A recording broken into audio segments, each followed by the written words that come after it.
예, 여러분 축구 좋아하십니까? 축구를 좋아하지 않아도 손흥민 선수를 모르는 사람은 없을 겁니다. 지난주 손흥민 선수가 뛰고 있는 토트넘, 손흥민 선수가 주장이죠. 토트넘이 유로파 리그에서 우승을 차지했습니다. 여러분 손흥민 선수는 그간 축구 선수 개인으로서 받을 수 있는 상은 정말 다 받았다고 해도 과언이 아닌 선수입니다. 뭐 국내 체육 훈장을 비롯해서 아시아 최고 축구 선수상, 잉글랜드 프리미어 득점왕, 또 한 해에 가장 멋진 골을 넣은 선수에게 주는 푸스카스상에 이르기까지 축구 선수 개인으로서 누릴 수 있는 영예는 다 누렸다고 해도 좋을 만한 그런 선수입니다. 개인으로는 그랬지만 그가 속한 팀이 리그에서 어떤 대회에서 우승컵을 신기하게 들어 올린 적이 없었답니다.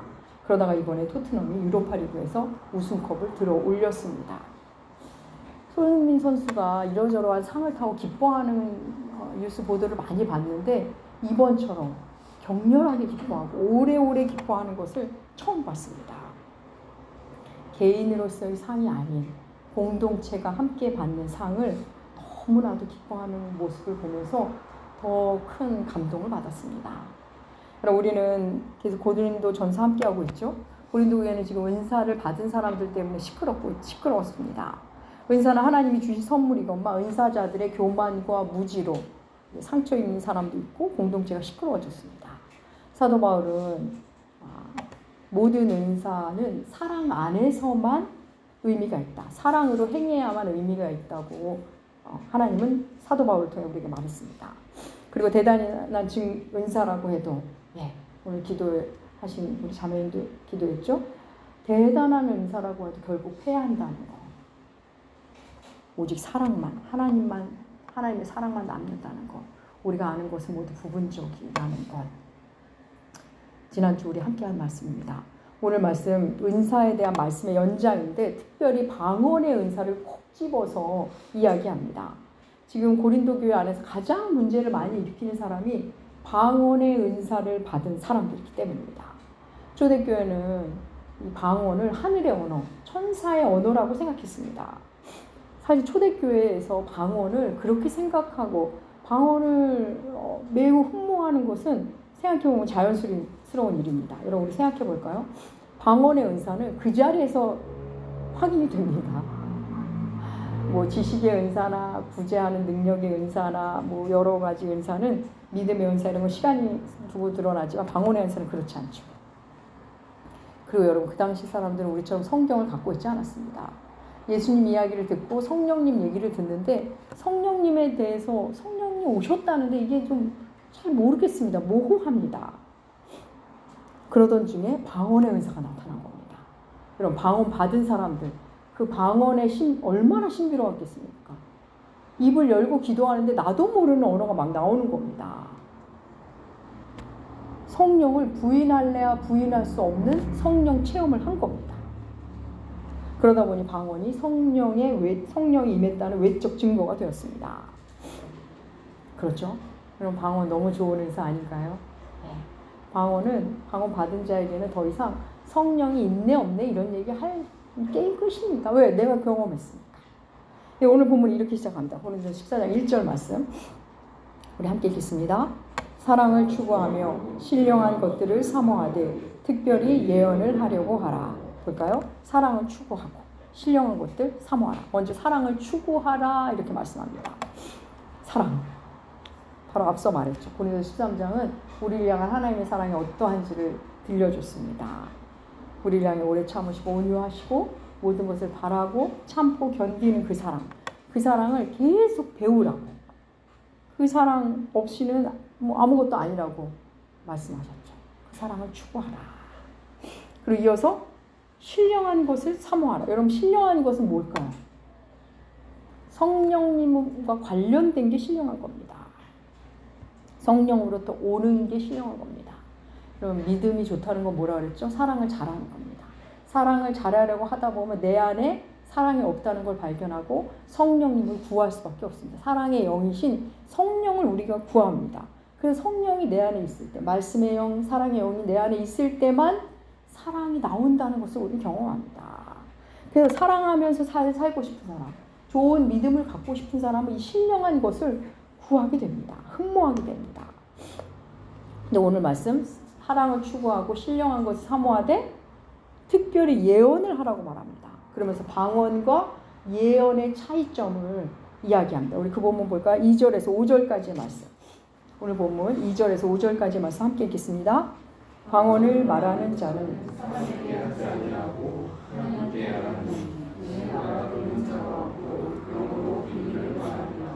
그러나 예언하는 자는 사람에게 말하여 덕을 세우며 위로하는 것이요 방언을 말하는 자는 자기의 덕을 세우고 예언하는 자는 교회의 덕을 세우나니 나는 너희가 다 방언 말하기를 원하나 특별히 예언하기를 원하노라. 만일 방언을 말하는 자가 교회의 덕을 세우지 아니하면 예언하는 자만 못하니라. 예, 방언은 하나님께 드리는 언어입니다. 하나님과 하는 언어입니다. 하나님을 상대로 하는 영의 기도입니다. 방언을 누가 통역해 주기 전에는 방언 기도하는 자신도 그 의미를 모릅니다. 뭔 말인지 모르고 하는 겁니다. 그럼 특이하죠. 방언 하시는 분들은 알겠지만 방언은 자기가 지금 하고도 무슨 말인지 잘 모릅니다. 아니 모릅니다. 자기도 모르고 듣고 있는 옆 사람도 모르고 내가 알지 못한 언어가 지금 내 어떤 간절함으로 뭔가 하는데 내 입에서 나오는데 뭔 말인지 모릅니다. 신비의 언어로 기도하는 겁니다. 뭔 말인지 모르지만 내내 하나님을 향해 기도하는 놀라운 경험입니다. 매우 사적이고 신비로운 경험입니다. 그럼 방언이 무슨 말인지 모르니까 무슨 의미가 있어? 아니요. 방언 기도하는 자신에게는 의미가 있습니다. 왜요? 지금 하나님과 기도하는 중이기 때문에. 무슨 뜻인지 몰라도 그 영혼에게 유익합니다. 방언에 대한 자세한 이야기는 예배 후에 좀 더 나누고 여러분의 질문이 있으면 또 받도록 하겠습니다. 그럼 이번 본문에서 말하는 예언은 또 뭘까? 예언을 우리 교회는 계속 맡길 예자를 써서 여러분에게 알려드렸습니다. 말씀을 맡은 게 예언이다. 근데 사실은 미리 예자를 써도 크게 무리는 없습니다. 말씀을 맡아서 전하는 것도 예언. 미리 하나님의 말씀을 알고서 미리 앞으로 일어날 일에 대해서 말하는 것도 예언. 예언서가 그거 아닙니까? 그렇게 봐도 무리 없습니다. 그런데 우리나라의 경우 너무 미래를 점치고 그걸 알고 싶은 어떤 경향성? 그것 때문에 맡길 예를 더 강조해서 말씀드리는 겁니다. 그럼 미리 예자를 쓴 예언이든 맡길 예자를 쓴 예언이든 중요한 것은 예언은 항상 공동체에 주실 말씀이라는 겁니다. 예언은 개인적인 삶에 대해서 예언하는 건 없습니다. 언제나 공동체적입니다. 사적인 삶을 얘기하는 걸 예언이라고 말하지는 않습니다. 그러니까 방언과 예언의 가장 큰 차이는 방언은 사적인 영역의 은사이고 예언은 공적인 영역의 은사입니다. 그래서 예언의 은사를 가진 사람은 자기만 알고 멈추지 않습니다. 공포하고 알리고 선포합니다. 방언은 홀로 하나님 앞에 서는 영역이고 예언은 공동체 앞에서 선포하는 영역입니다. 여러분 우리는 하나님을 홀로 만나지만 거기서 그치지 않습니다. 반드시 공동체 안에서 그 공동체의 하나님을 만납니다. 그래서 우리가 속한 공동체가 굉장히 중요한 겁니다. 여러분 내가 속한 공동체가 지금 무너져 가는데 나만 잘 나간다? 그게 얼마나 의미가 있을 것 같습니까? 지금 나무가 쓰러져 가고 있는데 제가 자주 듣는 얘기죠. 나무가 지금 쓰러져 가고 있는데 내가 아무리 내 집을 예쁘게 짓는다고 새가 그 위에서 둥지를 아무리 아름답게 지어도 무슨 소용이 있겠습니까? 여러분 이걸 잊으시면 안 됩니다. 손흥민 선수는 개인적으로 상을 받을 때도 매우 기뻤겠죠. 하지만 늘 팀의 우승을 소망해 왔습니다. 팀이 리그에서 우승하자 개인적으로 상을 받았을 때와는 비교도 안 되게 기뻐했습니다. 여러분 전쟁이 일어났을 때 전쟁에서 승리한 국가의 군인은 몸이 다쳐도 부상을 당했어도 승리군입니다. 반대로 패배한 국가의 군인은 아무 부상 없이 건강하게 돌아와도 패잔병입니다. 그리고 공동체성이 이렇게 역사 안에 하나님이 계속 심어 놓으셨습니다. 요즘 반지성주의라는 이름으로 은사가 끝났다는 등 은사를 사모하는 사람을 은사 주인의 신비 주인의 하면서 조금 비하하기도 하는데, 물론 제가 봐도 약간 위험한 교회도 있습니다. 우려스러운 교회도 있는 건 사실입니다. 하지만 여러분, 하나님으로부터 오는 신령한 것을 사모하는 것은 굉장히 귀한 겁니다. 우리가 신앙 중심, 내 삶이 신앙임을 눈뜨면은 그걸 점점 사모하게 됩니다. 세상 것 사모하던 것을 하나하나 줄어듭니다. 그건 덜 사모하게 되고 신령한 것을 사모하기 시작합니다. 여러분, 하나님 중심의 사람이 이제 기도 생활을 시작하죠. 그래서 하나님을 생각하다 하면서 기도 생활이 깊어지면 이제 방언 기도를 받고 싶습니다. 방언을 하고 싶습니다. 그 하나님과의 그 개별적 교제, 그 신비를 경험하고 싶은 겁니다. 오늘날 방언하는 분이 방언 기도하는 분이 많지 않은 것 같아요. 점점 줄어드는 것 같습니다. 그런데 그 이유를 찾기는 여러분 어렵지 않습니다. 방언은 소리입니다. 말입니다. 그런데 오늘날 방언은커녕 일반 기도도 통성 기도를 안 합니다. 통성 기도를 해야, 소리를 내는 기도를 해야 방언의 은사를 주실 텐데, 이게 방언의 은사를 주시고 싶어도 줄 수 없는 그런 개별적 상황이 있기도 하죠. 통성 기도를 그래서 연습시키고 훈련하고 뭐 그런 부분도 있습니다. 통성 기도하지 않는 자는 방언 기도를 받을 수 없습니다. 그리고 방언 기도를 흠모하는 사람은 통성 기도를 안 할 수가 없습니다. 제가 30대 초반에 다니던 교회에서 한동안 그 목사님이 방언을 강조하던 시기가 있었습니다. 다들 열심히 기도하고 흠모하고 기도하자 방언 받는 사람이 늘어났습니다. 뭐 저는 그때 구역장도 아니고 아무것도 아니었습니다. 이제 그 사람들이 구역장님들이 막 모여서 기도하고 교회 또 더 나와서 또 기도하고 목사님과 모임 갖고 이러면서 방언하는 사람들이 늘어났습니다. 근데 그중 한 분이 왜 저에게 이런 속마음을 잘 털어놓으셨는지 모르겠지만 그분이 그러더라고요. 다들 방언 받는데 자기는 방언을 못 받았답니다. 그래서 집에 가서 며칠 동안 계속 기도했답니다. 나도 방언 달라고. 당연히 통성으로 하셨겠죠. 그럼 그분 어떻게 됐을까요? 네, 방언을 받으셨습니다. 그 얘기를 듣고서 저도 방언을 받고 싶었습니다. 그래서 저도 그 집사님처럼 집에서 열심히 통성기도, 물론 새벽 기도도 그때 열심히 나갔죠. 근데 당시에는 주님이 저에게 방언을 안 주셨습니다. 그래서 저는 어떻게 했는가? 그 당시에도 말씀을 많이 좋아했기 때문에 오늘 본문 고린도전서 14장을 그리고 다른 은사의 장 고린도전서 12장, 로마서 12장을 한 절 한 절 차근차근 읽었습니다. 반복해서 읽고 무슨 의미인지 알고 뭐 찾아보고 막 이런 걸 했습니다. 방언을 못 받은 당시에 저의 결론이 이랬습니다. 하나는 그 말씀 때문에 위로를 많이 받은 거죠. 말씀이 저에게 알려준 거죠. 은사는 하나님으로부터 오는 것이니 주실만 하면 주실 거다. 나는 원하지만 아직은 하나님이 주실만 하지 않으신가 보다. 였고, 또 하나는 방언을 안 주셔도 주님과 교제하는 데 크게 나한테는 저해가 되지 않는가 보다. 영의 기도를 못해도 마음의 기도를 더 많이 하면 되겠구나라고 그 당시에는 마무리를 줬습니다. 사랑하는 여러분, 오늘날 우리에게 없는 것은, 그래서 아쉬운 것은 방언 기도도 아니고 신유의 은사도 아닙니다. 우리에게 없는 것, 우리에게 아쉬운 것, 우리가 충전해야 할 말씀은 오늘 1절 말씀. 사랑을 추구하라. 신령한 것을 사모하라. 바로 이겁니다. 하나님과 가까워지는 걸 흠모하는 일, 신령하는 것을 사모하는 일, 제대로 사랑을 했으면 하는 일, 정말 바르게 하나님 앞에 서는 일, 교회에 헌신하고 싶은 일, 그런 마음이 없다는 겁니다. 그 마음이 부족한 겁니다. 여러분, 방언을 흠모하는 건 굉장히 좋은 거. 아무나 방언 흠모하지 않습니다. 건성건성 신앙생활하는 사람 방언 흠모하지 않습니다. 방언 흠모하는 거, 신령한 거 흠모하는 거 여러분 굉장히 좋은 겁니다.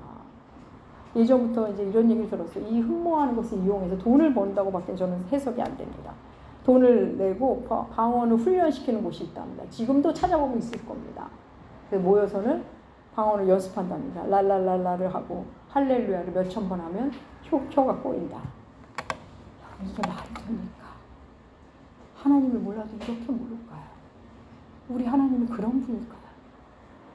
성경을 한 번만 읽어도, 아니 신약을 한 번, 아니 사복음서를 한 번만 읽어도, 아니 고린도전서 14장을 한 번만 읽어도 그런 일을 하지도 않고 찾아가지도 않습니다. 방언을 사모하는 마음, 그 마음 자체는 너무나 귀한데 말씀에 무지하니까 그런 곳을 찾아가는 겁니다. 또 역시 무지한 자가 돈을 벌라고 그런 일을 하는 겁니다. 은사는 그런 게 아닙니다. 간절히 원했는데 안 주신다? 그러면 안 주실 만해서 안 주시는 겁니다. 어쩌면 줬다가 큰일 날 수도 있는 겁니다. 하나님께 때를 써서 억지로 받아내는 경우 있죠. 굉장히 이기적인 이유로 여러 은사 같은 걸 받아내는 경우도 있습니다. 그런데 그게 독이 되는 사람도 있었죠. 여러분 오늘날 현재 우리나라에 있는 이단 교주들 다 은사자들로이었습니다. 은사 받은 것으로 그렇게 시작했고 그 은사 때문에 사람들이 몰려들면서 교주가 된 것입니다. 그걸 여러분 기억하십시오. 은사는 반드시 공동체를 위해 쓰임받을 때만 의미가 있습니다. 오늘 보면 12절 읽어볼까요? 고린도서 14장 12절 말씀 우리 함께 읽겠습니다. 그러므로 너희도 영적인 것을 사모하는 자인즉 교회의 덕을 세우기 위해 그것을 풍성하기를 구하라. 예, 풍성하길 구하라. 가까스로 예수 믿지 말고 풍성하기를. 왜? 교회 덕을 세우기 위해. 여러분 교회 덕을 세우는 게 얼마나 큰 복인지 모릅니다. 축구 선수가 아무리 기량이 뛰어나도 축구팀에 들어가지 않으면 뭐죠? 그냥 축구 기술자입니다. 팀에 아무리 기량이 뛰어나도 팀에 기여를 못하면 그냥 개인기 갖고 있는 것 뿐입니다. 그냥 장기 갖고 있는 사람일 뿐입니다. 여러분 고린도 교회에서 방언의 은사자들이 그 귀한 은사를 받고 문제를 일으켰습니다. 이기적인 태도를 일관하느라 공동체의 덕을 세우지 못한 겁니다. 여러분 고린도전서 우리가 쭉 살펴봤죠. 고린도전서 처음에 분쟁과 파벌을 다룹니다. 분쟁과 파벌, 교회에서 있을 수 없는 일이다. 십자가 앞에 나아가면 그런 일은 있을 수 없다라고 얘기했고 그 다음 이어지는 게 내내 공동체성입니다. 여러분 홀로는 그리스도인이 될 수 없습니다. 우리 집만 행복하면 된다? 그런 그리스도인은 없습니다. 내가 속한 공동체를 살펴보지 못하면서 그들은 교인일 수 있지만 그리스도인이 될 수는 없습니다. 여러분 방언으로 기도하면 이 내용이 알고 싶죠. 궁금하죠. 방언으로 기도하면서도 하는 사람도 답답합니다. 저는 예전에 이게 참 이게 무슨 내용인지 그렇죠. 이제 방언으로 기도하다 이따가 질문 있으시면 좀 더 말씀드리겠지만 방언으로 기도하는데 내용을 몰라요. 답답하다 했는데 여러분 다행이다 싶었습니다.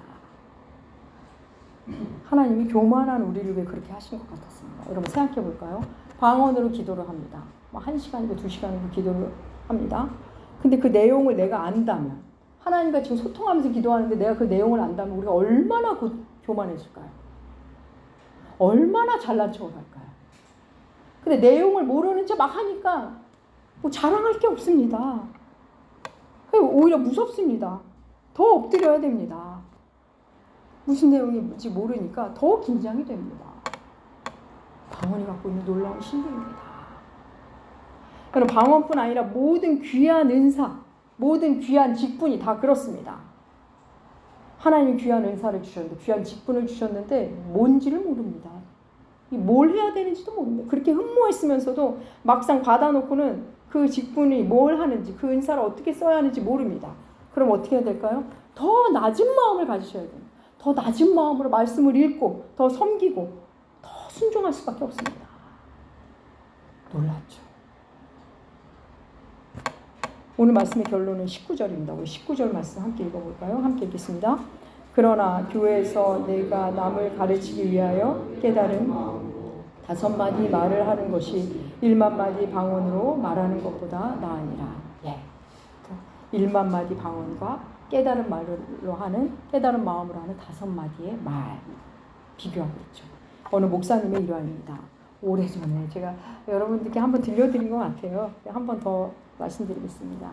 그 목사님이 전도사시죠. 이제 교육 전도사로 나갔는데 그 교회는 방언하는 사람들이 많더랍니다. 그래서 모여서 지금 이렇게 통성기도 할 일이 많지 않습니까? 그래서 자기가 방언을 못해서 방언하는 척을 했답니다. 참 이 양반도 뭐 어렸으니까 그럴 수 있는 것 같아요. 이 목사님도 좀 그 전도사님도 웃기는 것 같아요. 근데 교인들이 그러더랍니다. 그 근처 어떤 교회에 방언 통역을 하는 권사님이 계시답니다. 그 권사님께 그래서 전도사님의 이 방언을 통역해달라고 통변해달라고 하자더랍니다. 전도사님 당황했겠죠. 그 어찌어찌 그 권사님을 만나게 됐답니다. 권사님을 만나자 방언 기도를 해보라고 이 젊은 교육 전도사한테 그러더랍니다. 그래서 그 전도사님은 주기도문을 헬라어로 암송했답니다. 이 헬라어가 좀 다 못 들어본 말이죠. 파테르 헤모 호엔 토이스 우라노스 막 이렇게 시작하거든요. 그러니까 막 그걸 권사님이 가만히 듣더니 그러시더랍니다. 통변을 해주시는데 여자를 조심해라. 그날 집에 돌아온 전도사님은 그날 일을 생각하며 자괴감이 들더랍니다. 왜 아니겠습니까? 자기도 가짜 방언한 것도 웃긴 거고 원하지 않는데 통변의 의사가 있는 분을 만나자고 하는 교우들도 웃기는 거고 또 통변한다면서 그런 말 하는 권사님도 어이가 없고 마음이 안 좋은 중에 오늘 말씀이 떠올랐답니다. 그래서 결심했답니다. 1만마디 방언보다 깨달은 마음으로 하는 5마디로 사역을 해야지. 여러분, 우리는 신령한 것을 소재로 이렇게 추잡한 일을 합니다. 그 귀한 것을 받아놓고 그 귀한 은사와 귀한 직분을 받아놓고 이게 우리는 어리석은 일을 하는 게 우리입니다. 사도 바울, 여러분 방언 여러분이 다 받았으면 좋겠다고 말합니다. 여러분 방언 너무 좋은 겁니다. 오늘 보면 15절에 보면 고린도 교우들이 다 방언하길 원한다고 말하지 않습니까? 그리고 방언보다 예언을 더했습니다. 그 이유는 공동체의 덕이 되기 때문에. 그러니까 공동체의 덕이 된다는 게 그렇게 중요한 겁니다, 여러분. 사랑하는 여러분, 저도 여러분이 방언 기도로 여러분의 개인의 기도가 깊어졌으면 좋겠습니다. 여러분이 다 방언 기도했으면 좋겠습니다, 저는. 통성 기도 합시다 할 때 여러분이 뜨겁게 통성 기도 좀 하셨으면 좋겠습니다. 방언으로 개인 기도가 깊어지고 또 여러 다른 은사로 교회의 덕을 세웠으면 좋겠는 것이 담임 사역자로서 간절한 바람입니다. 여러분 주를 믿되 열심도 없고 그냥 근근히 교회 다니는 사람들 직분이 있으나 없으나 똑같이 그냥 나태하게 믿고 신령한 것을 사모하지도 않고 여러분 그런 사람들이 하나님을 더 깊이 만날 수 있을까요?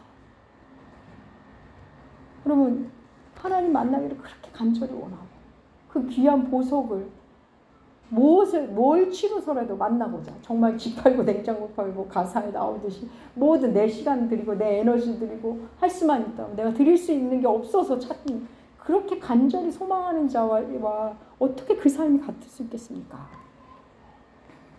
여러분 하나님이 주시는 은사다 보니 하나님이 주셔야 받을 수 있습니다. 하나님으로부터 오는 건 모두 그렇죠. 하나님의 권한입니다. 그럼 우리가 여기서 하나님의 소관이 주시면 받고 안 주시니까 난 안 받아. 그냥 살지. 어떻게 보면 굉장히 믿음 좋은 것처럼 보이시죠? 그러나 오늘 고린도전서가 우리에게 말합니다. 사모하라. 추구하라. 갈망하라. 사랑하는 여러분, 저는 우리 나무교회가 너무 좋습니다. 저 하나 잘 되자고 교회 일을 한다고 생각해 본 적은 없습니다. 제가 부족해서 힘든 일도 많이 겪어왔지만 저는 우리 주님의 교회 나무교회가 너무 좋고 우리 교우님들을 깊이 사랑합니다. 제게 어떤 대단한 은사는 없지만 사랑을 추구하고 말씀을 갈망하고 성령을 구하는 마음만큼은 계속 채워주십니다. 왜요? 교회를 맡기셨으니 교회의 덕을 세우라고 그러시는 것 같습니다. 그렇지 않고선 저에게 그 마음을 계속 주실 리가 없지 않습니까? 그 마음 때문에 아프기도 하고 힘든데 계속 그 마음을 주십니다. 사랑하는 나무교회 교회 여러분, 신령한 은사를 사모하십시오. 기왕에 예수 믿는 거, 기왕에 교회 다니기로 한 거, 기왕에 한 번 사는 인생, 진리 안에서 진리와 함께 진리와 더불어 살아야 되지 않겠습니까? 그럼 공동체의 덕을 세우기 위해서 살았을 뿐인데 내게 유익이 됩니다. 공동체를 사랑했을 뿐인데, 내가 속한 교회를 사랑했을 뿐인데, 내가 풍성해지고 내 영혼이 충만해집니다. 손흥민 선수는 내내 팀의 승리를 원했습니다. 그러다 이번에 그 팀이 17년 만에 우승컵을 들어 올렸다고 하더라고요. 손흥민 선수가 그런 인터뷰를 했습니다. 자기 축구 인생의 마지막 퍼즐이 맞춰졌다고.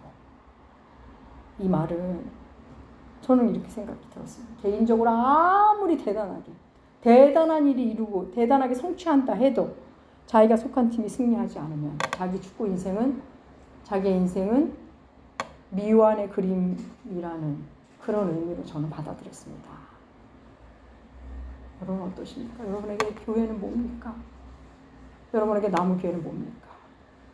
사랑하는 여러분, 바퀴가 작으면 작은 돌에 다 일일이 걸려 넘어집니다. 그런데 바퀴가 크면 클수록 웬만한 돌은 그냥 지나갑니다. 여러분 일일이 기분 나빠하고 일일이 서운해하고 일일이 속상해하고, 여러분 그러기에 인생 너무 아깝지 않습니까? 예전에는 그렇게 골머리를 썩었던 문제들인데 이제 작은 문제가 되는 거예요. 예전에는 이런 일이 힘들었는데, 예전에는 맨날 그 쾌락을 쫓아서 나의 어떤 개인적인 사적인 영달을 위해 살았는데 그게 이제 작아 보입니다. 하나님 나라를 우선하는 존재, 공동체의 덕을 세우고자 하는 사람, 신령한 곳을 사모하면 여러분 우리의 존재의 바퀴가 커집니다. 사랑하는 여러분, 하나님 우리에게 단 한 번의 인생을 주셨습니다. 한 번입니다. 단 한 번의 기회입니다. 여러분이라는 존재, 여러분의 사람 점점 큰 바퀴가 되어야 되지 않겠습니까? 40대 고민한 걸 60대도 똑같이 괴로워한다면 그 인생 너무 허망하지 않습니까? 여러분, 성경이 말하는 신령한 은사 결국 사랑입니다. 결국 사랑입니다. 하나님은 우리로 사랑하라고 이것저것 주시는 겁니다. 은사 사랑하라고 주는 겁니다. 재능 사랑하라고, 돈 그 돈으로 사랑하라고, 건강 그 몸으로 사랑하라고, 고난 그것으로 사랑을 배우라고, 사랑하라고 주시는 겁니다. 여러분 사랑을 해보고 받아보면 사랑이 정말 놀랍지 않습니까? 너무 신령하고 너무 놀랍다는 생각이 들지 않습니까? 우리가 구할 가장 신령한 것은 사랑입니다. 사랑하는 나무교회 교우 여러분, 신령한 것을 사모하십시오. 은사를 받은 채, 직분을 받은 채 악역을 담당하지 마십시오. 주님의 교회가 서가는데 맥빠지게 하지 마십시오. 그 역할 여러분 안 하셔도 됩니다. 안 하셔도 다 누군가 하고 있습니다. 굳이 안 하셔도 됩니다. 사랑하는 나무교회 교우 여러분, 하나님이 주신 말씀 안에서 개별적으로 사랑이라는 실력을 가지십시오. 내 옆 사람을 사랑하고, 하나님 나라를 사랑하고, 교회 공동체를 사랑하고, 이 사회를 사랑하고, 그렇게 실력을 가지십시오. 그리고 그 실력으로 여러분이 속한 공동체의 덕을 세우십시오. 그럼 여러분의 존재의 바퀴는 점점 커져서 큰 스케일의 사랑, 귀하고 아름다운 그런 멋진 존재가, 멋진 교회로 자라게 되실 겁니다. 기도하겠습니다. 하나님 아버지, 사랑을 추구하고 신령한 것을 사모하는 우리가 되게 하여 주시옵소서. 작은 일은 작은 것으로 볼 줄 알게 하여 주시옵소서. 하늘의 것을 추구하고 공동체의 덕을 세우는 삶, 신령한 것을, 그 깊은 주의 사랑을 흠모하는 그 삶, 예수를 추구하는 그 삶을 사는 참된 그리스도인이 되게 하여 주시옵소서. 감사드리며 존귀하신 예수님의 이름으로 기도합니다. 아멘.